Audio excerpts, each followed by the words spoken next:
Saya mau tanya tentang ruqyah. Saya sudah ngikuti ruqyah 4 kali, tapi sampai sekarang belum bisa keluar juga jinnya.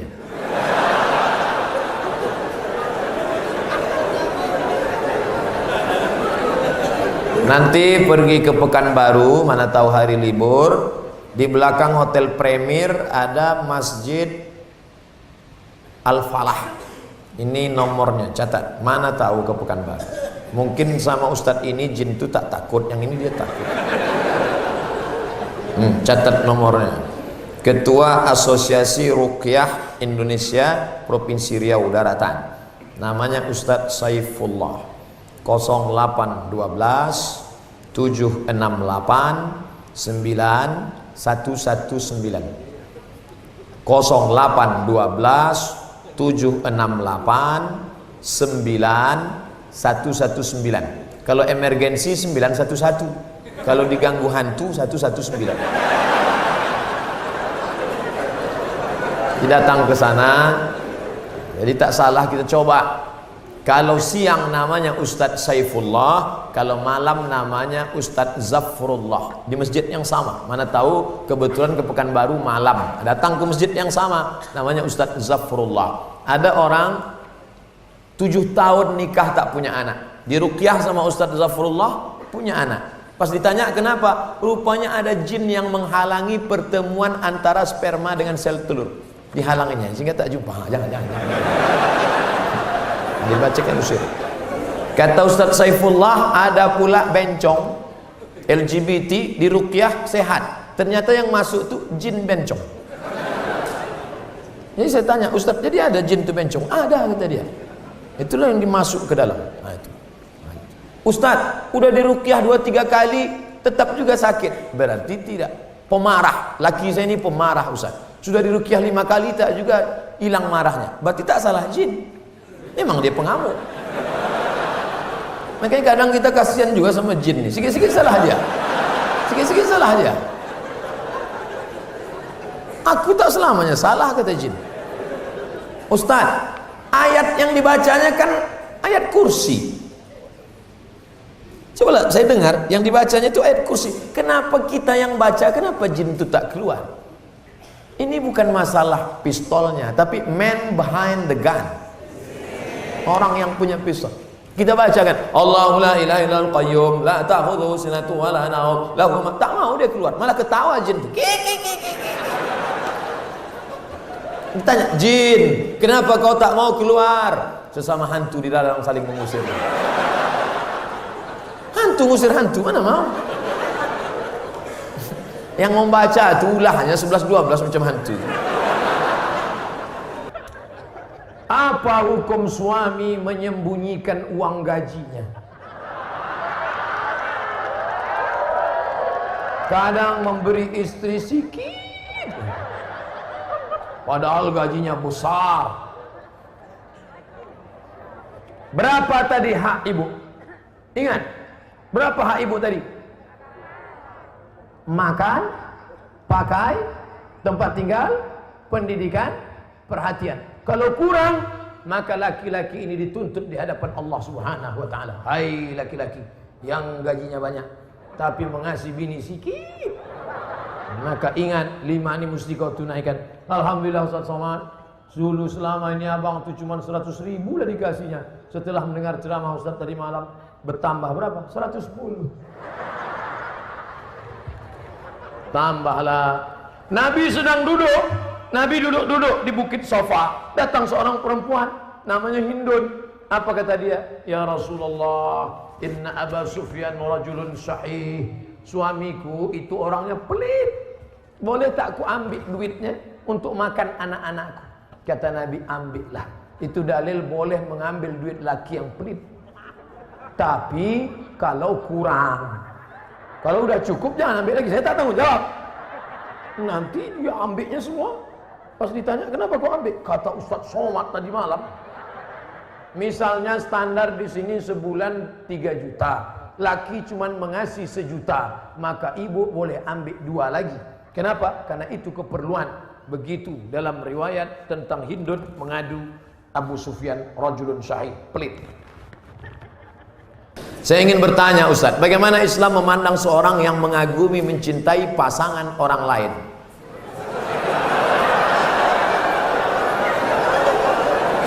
Bagaimana pula jika orang itu memiliki perasaan yang sama dengan kita?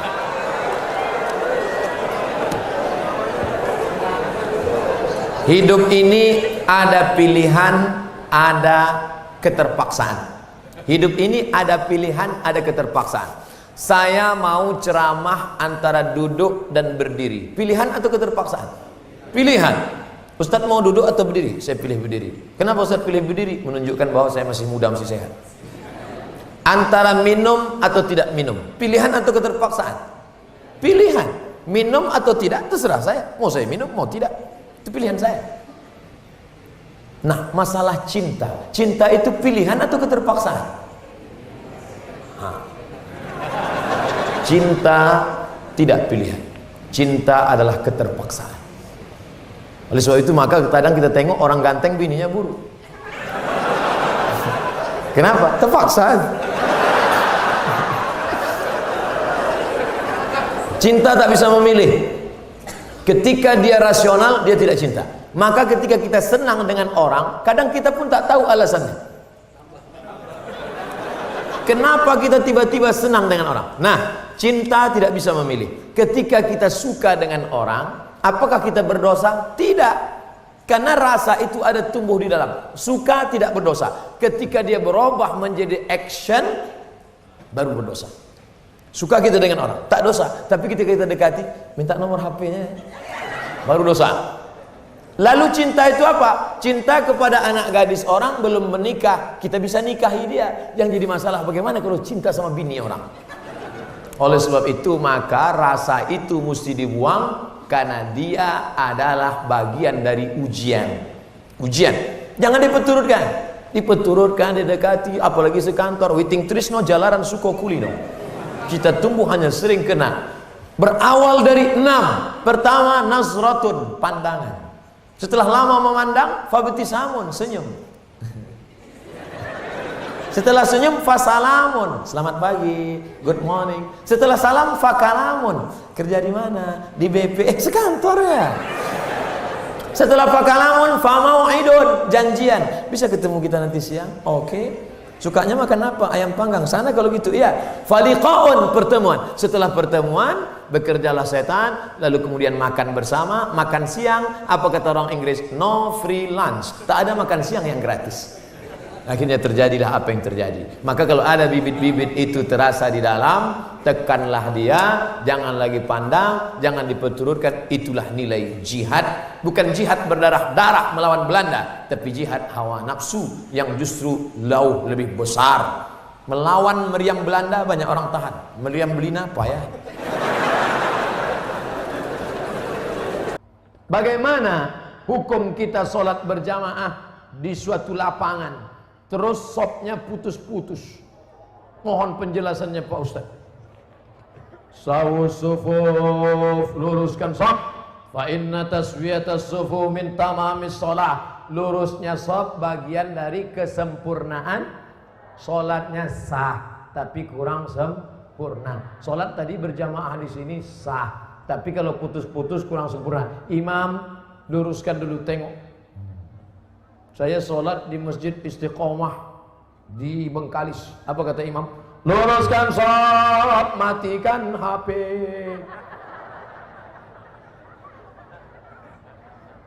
Ada pula di masjid lain, luruskan shaf, angkat kaki celana.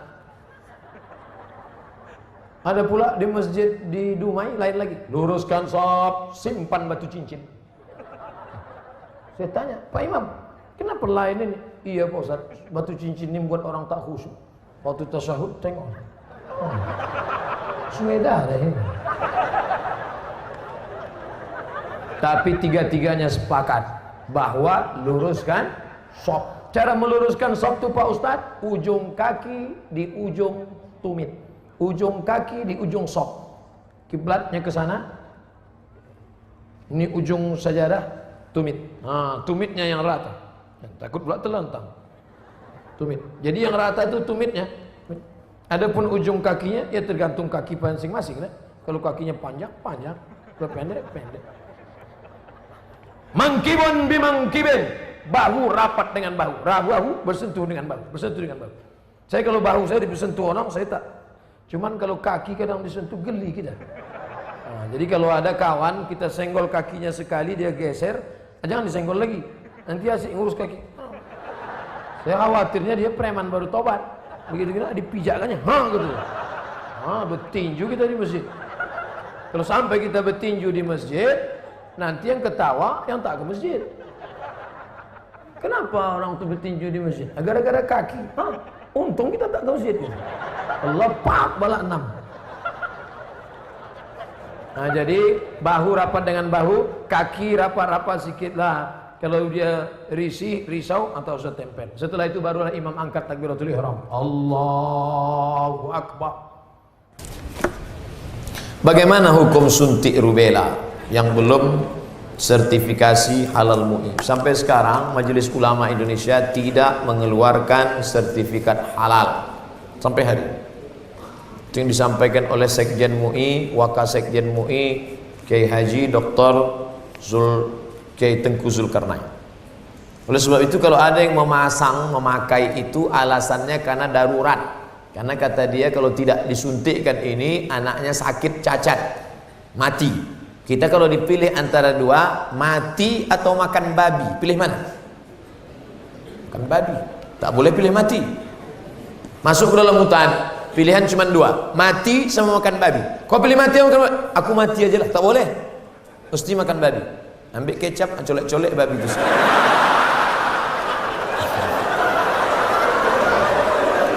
Tak boleh pilih mati. Nah, jadi kalau bapak ibu takut anak itu cacat, sakit, dipakainya hukum darurat itu. Ustadz Somad, saya tanya emak saya ini orang kampung.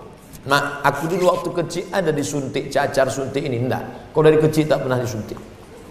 Asal datang dokter puskesmas, kularikan kau ke hutan. Sampai sekarang saya hidup, tak ada sakit. Pernah ada trapel ngajak saya umroh. Ustadz, kapan Ustadz ada kosong mau suntik? Kalau kalian mau berangkat, berangkat. Tapi aku terus terang tak bisa suntik. Kalau tak dapat visa Pak Ustadz, saya tak berangkat. Sampai hari H saya tak suntik. Tak bagaimana ceritanya mereka dapat visa, berangkat. Katanya kalau tak suntik sakit mati, tak mati. Tapi ini tak bisa jadi hukum. Saya tak mati, yang mendoakan saya banyak. Nah, sebanyak ini mendoakan. Mana mumpan kuman-kuman virus-virus? Pak Ustadz, berdosa tak kita memarahi ibu? Alasannya ibu keluar rumah tak menggunakan hijab. Oh, tak boleh nak. Mentang-mentang kau sudah pengajian, lalu kau panggil emakmu, mak sini sebentar. Assalamualaikum warahmatullah, neraka jahanam. Bukan begitu caranya. Wa in jahadaka ala an tusyrika bima laysa laka bihi ilmun. Kalau emak bapakmu memaksamu untuk mempersekutukan aku, fala tuti'huma, jangan kau patuhi dia. Tapi untuk melawan tetap tak boleh. Wa sahibhuma fid dunya ma'rufa, tetaplah bergaul dengan jangan kalian yang menasihati dia. Datangi Pak Wan, datangi Pak Bupati, datangi Pak Wabub. Pak, bisa tak Bapak nasihati mak saya? Mak saya ini takut sama Bapak. Panggil Pak Bupati, Bu sini. Ibu kenapa tak juga begitu? Iya Pak, insya Allah saya begitu. Gitu. Jadi mulutnya mulut mereka, pesannya dari kita. Jangan kita ngomong. Kita sebagai anak tidak pernah bersar di hadapan orang tua kita. Saya Abdul Somad LCMA, penceramah, tapi di depan mak saya, alah kau udah kecil. Ibu tak pernah melihat anaknya itu besar. Anak itu tetaplah anak kecil yang dulu dia gendong-gendong. Maka pakai lidah orang lain. Cari tokoh-tokoh adat, tokoh lembaga adat Melayu, nenek mama, tokoh masyarakat. Datuk, bisa tak Datuk nasihati? Nenek, bisa tak nasihati emak saya belum berjilbab? Aku pun tak berjilbab juga. Apa hukum orang yang mampu beli mobil tapi minyaknya pakai subsidi premium? Ini nyindir saya nampaknya. Janganlah main sindir-sindir. Kalau mau turun saya baru tanya langsung. Berat menjawabnya ini. Kita bandingkan dengan negara lain, bagaimana harga minyak, bagaimana hebatnya negeri kita, gemah ripah, loh jenawi, tongkat dan batu jadi tanaman, untayan zamrud, katulistiwa di bawah minyak, di atas minyak. Bagaimana nasib saudara kita di Anambas yang begitu kaya dan hebat, tapi 24 jam saya di sana, HP saya tak berbunyi sama sekali. Nah, ini kan luar biasa. Oleh sebab itu pengaturan minyak, subsidi segala macam, mudah-mudahan ke depan pemerintah lebih baik insyaallah. Ini hak kita sebagai warga negara. Mestinya kita ini, kalau dilihatlah minyak kita dengan gas kita, dengan batu bara kita, dengan negeri terkaya di dunia, tak ada apa-apanya Brunei Darussalam. Ustaz, apa hukumnya membawa HP ke toilet? Misalnya main game.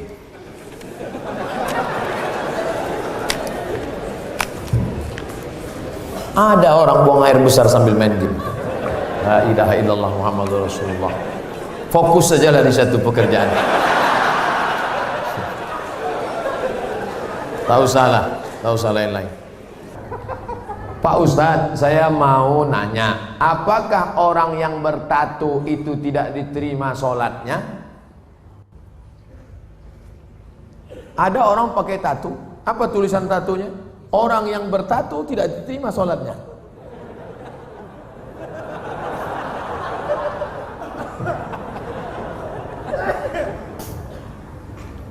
Tato adalah kahal.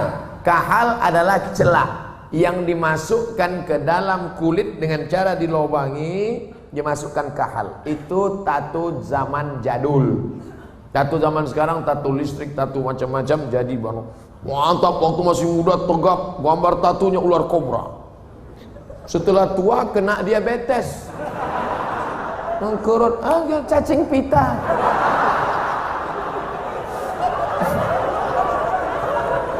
Sebelah kanan gambar burung gagak yang sedang ingin terbang menangkap serigala.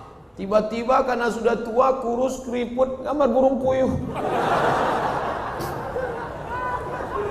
Dulu preman tengik, sekarang tobat. Nah, apakah setelah tobat dia perlu menyetrika tatonya? Tobat, sekarang ada cacing pita, mau disetrika lurus. Maka saudara-saudaraku yang sudah bertato tidak perlu menyetrika tatonya, wuduknya sah, air wuduknya masuk, sudah dikaji oleh para ulama, tidak perlu membuang tatonya. Hanya saja kalian yang dulu mantan-mantan petato perlu membuat komunitas tato tobat, KTT. Disangka orang konferensi tingkat tinggi. Ternyata komunitas tato tobat. Yang nggak punya tato nggak boleh masuk. Ada yang tatonya seperti Yakuza, ada bertato semua, ada sebelah mukanya tato semua isi. Tiba-tiba ada satu pesertanya nggak punya tato. Loh, sampean nggak ada tato kok bisa ikut? Ternyata tatonya cuma satu tek lalat. Dulu pengen jadi Rano Karno, nggak jadi. Dulu sama-sama dulu kan ada anak-anak muda ingin jadi Rano Karno, disuntik, ambil jarum, tusuk, kasih spidol. Ustaz kok tahu? Saya dulu nyoba juga. Nggak jadi. Nah, bagi yang belum punya tato jangan buat tato. 5. La'anallahul wasimat, Allah melaknat yang tukang buat tato. Wal mutasimat, minta buatkan tato. Wal mutanammisat, yang mencabut. Ini alis atau bulu mata? Alis, mencabut alis. Ini jangan dicabut. Ini mau nikah, wah cabut, gak mempan cabut dicukur, hilang.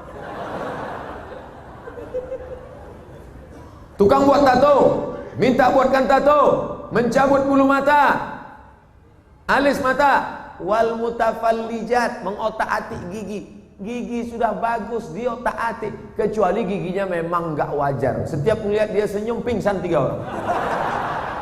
Hai, pingsan. Itu boleh pakai kawat. Dulu seingat saja kawat itu kan untuk pagar, sekarang gigi pakai kawat. Hari Senin ungu, hari Selasa merah, Hari Rabu pink setiap ketemu. Itu nggak boleh, mubazir, sakit. Pokoknya merubah yang nggak wajar jadi wajar, boleh. Merubah yang nggak normal jadi normal, boleh. Tapi yang sudah normal jadi abnormal, nggak boleh. Nah, oleh sebab itu yang bertato, kalau ada imam kita bertato, nggak usah dipermasalahkan. Nanti selesai sholat, ini sholat kita sah nggak ya? Nampaknya nggak. Pokoknya baik-baik semua. Kalau orang tua saya sebelum meninggal berwasiat kepada saya untuk pergi haji, apakah saya harus memenuhi wasiat itu apa tidak? Sedangkan saya belum naik haji. Bagaimana balasan? Dia wasiat haji gini. Duh, iki ono uang 50 juta. Nanti kalau saya meninggal, kamu harus menghajikan saya. Anak ini bolehkah menghajikan bapaknya? Boleh, dengan syarat dia haji dulu. Namanya badal haji. Nah, boleh nggak dia pakai uang ini untuk berangkat haji dia? Nggak boleh, karena uang ini untuk menghajikan bapaknya. Oh, rupanya mikrofon ini nggak boleh kuat-kuat, karena bapak ini menghajikan. Makanya nggak boleh menghaji.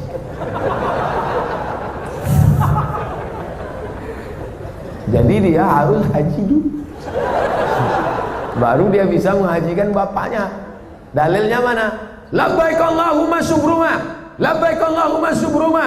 Aku menghajikan subruma, aku menghajikan subruma. Sampean kenes dulu. Come here for a moment. Sini sebentar. Kamu tadi menghajikan siapa? Menghajikan Subruma. Subruma itu siapa? Sedulurku. Aku menghajikan Subruma. Sampean wis haji apa ora? Urung. Haji dulu dirimu, baru hajikan orang lain. Nah, kebetulan nanti anaknya dapat uang, dia berangkat haji, bawa uang almarhum yang 50 juta tadi. Kebetulan nanti di Makkah ketemu mahasiswa dari Semarang, anak KSW, kekeluargaan Wali Songo. Di Mesir, kalau anak Jawa Tengah itu nama persatuannya KSW, kekeluargaan mahasiswa Wali Songo. Kalau kami anak Riau namanya KSMR, kelompok studi mahasiswa Riau. Ustaz kok tahu? Kami dulu tetangga di Kairo. Kami di atas anak Riau, di bawah anak KSW, kawan akrab. Nah, tanya dia, sampean dari mana? Dari Kairo, sedang haji ya? Iya, rumahnya di mana? Di Semarang. Oh, ketepatan, saya mau membadalkan haji bapak saya. Lihat dulu mana KTP-nya, betulkah belajar dari Al-Azhar, jangan sampai ngaku-ngaku bohong. Lalu kemudian serahkan, ini badal haji untuk bapak saya, maka hajinya sah.